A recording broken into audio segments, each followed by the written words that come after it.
there are a lot of people who might be asking themselves, because they look at the flyer, they see there is Ezra Odondi. Who is Ezra Odondi? Yeah. My name is Ezra Odondi. I have been working for various kinds of organizations, including government. I was an advisor to the Treasury for over 5.5 years.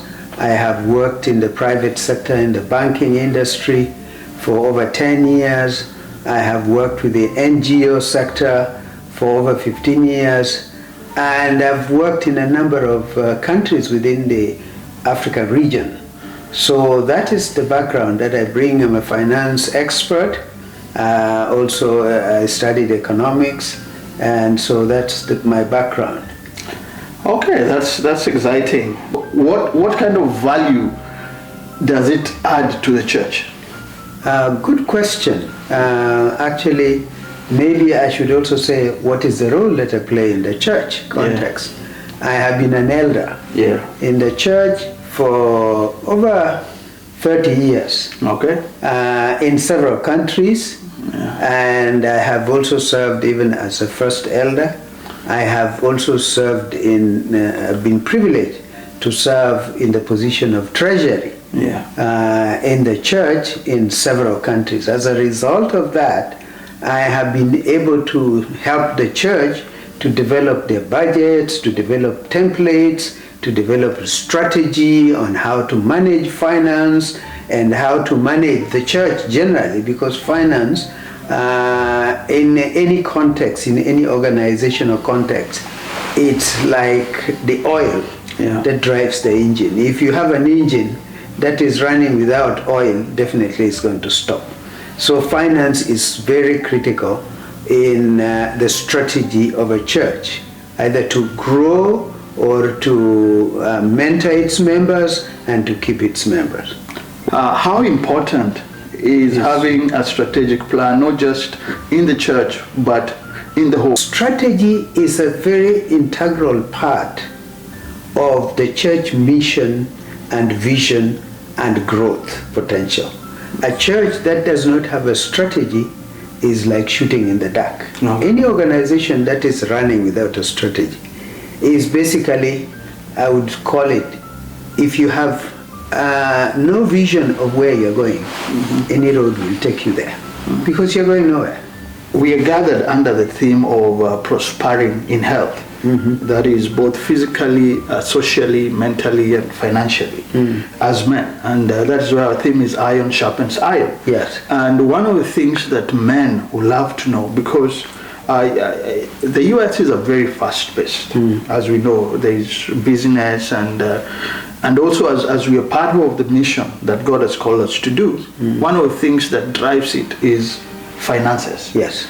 And for a church to be healthy financially, I have to be, as a man and probably as a family, very healthy financially. So we have a group of men coming together. And this is a group of men, very hardworking men, who are thinking and say, how can we increase the value of life? Yeah. And by increasing the value of life is that as money comes in, we are able to support our families, we are able to support church, we are able to support mission initiative. So what will you advise? What is your advice in that? What is the kind of input? How do we increase our wealth as men to support God's work? Exactly. Yeah. You have brought the issue, which I also relate with strategy. Yeah. At a personal level. Yes. We were talking about the institutional strategy. Yes. But now we are coming down to a personal and family strategy. Yeah. And one thing that is very important in a family setting and even at individual level, and this is a plan also, is budgeting. Okay. The question of budgeting is absolutely important for anyone to achieve anything. Even as an individual, you have to set goals. Yes. You have to, first of all, if as an individual, you have to look at your age bracket. And when you look at your age bracket, you begin to understand that at a certain age, you have time ahead of you. And therefore, you can make decisions that would lead to some wastage. Okay. And if you make decisions that lead to some wastage, if you're still very young, you still think you can call it a lesson, you're learning. Now, wiser people learn from other people's mistakes, but some people like to learn from their own mistakes.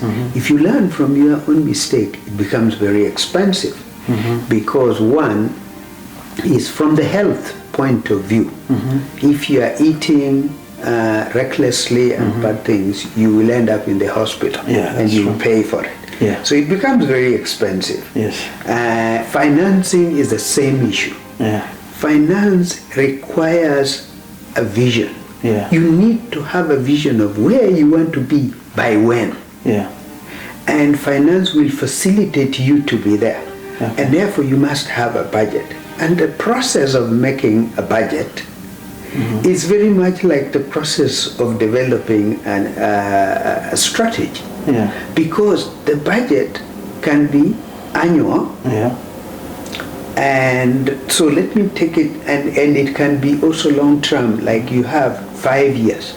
Now, when you have a 5 to 10 year budget, that's a long term budget, which means that you're looking at investments. Yeah. Issues like, what kind of investment can I put my money in that would lead to generating for me what you call a passive income? Okay. After a period of time. Yeah. And how do I start? Yeah.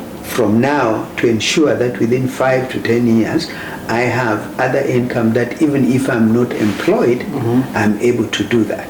Yeah. Now, coming down to the day-to-day, in your budget, you must have something called a cash flow projection. A cash flow is what tells you that this is what you have to spend on now, and this is what you have to spend on next week, and this is what you have to spend on next month. For example, in a business, for example, you're men, and if you're running a business, you can run a very successful and profitable business, but still go out of business. How do you go out of business when your business is profitable? That is that's an analogy that is a contrast. Yeah. Yes, you can do that. Because what happens is that you did not prioritize your cash flow to meet your needs when it is required.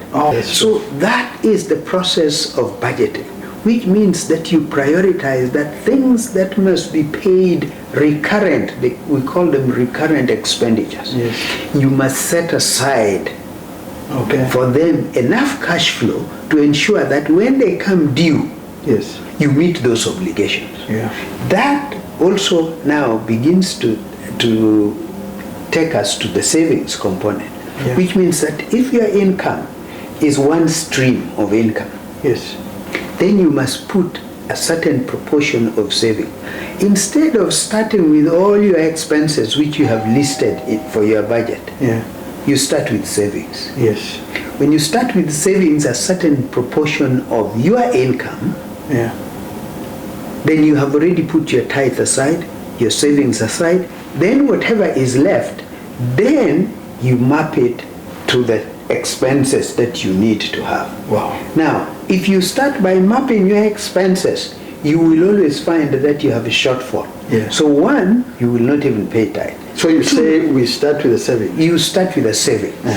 So you define the savings, you define what is required to be set aside. Yes. Then whatever is left, you budget with it. Now you put the items for expenditure. Wow.